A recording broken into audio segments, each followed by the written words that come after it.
Hi, do you work as a leader? If so, as a leader, how much do you enjoy having those conversations with your staff? You know, the ones you put off until a better time, which is probably quite a bit later in the day.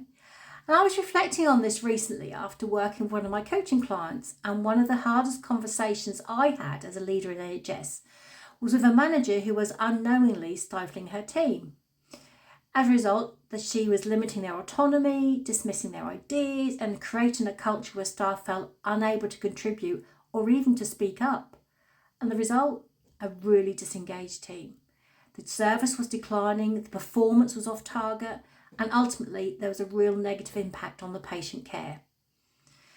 Now, as a leader, addressing this with this member of staff wasn't easy because she was experienced, she was dedicated, and been there a long while, and she really believed she was acting in the team's best interest. It was just, unfortunately, the reality was different. So in our conversations, I had to be direct and supportive. I acknowledged her strengths while making it clear that her leadership style was holding the team back. I shared feedback from the staff, and I linked it to the service's struggles and focused on the solutions rather than totally on the negatives. We looked at empowerment for her and her staff, building in trust and creating space for her and her team to thrive. It was a tough discussion, but it led to real change. With coaching and support, she adapted her approach and the transformation was really clear. Staff became more engaged, the service performance improved, and most importantly as well, the patients benefited from better services and had better outcomes.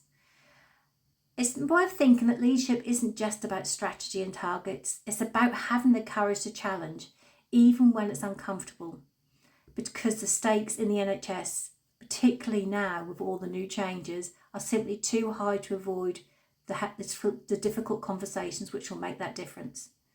If you would like help to address those conversations, you know where I am. Take care.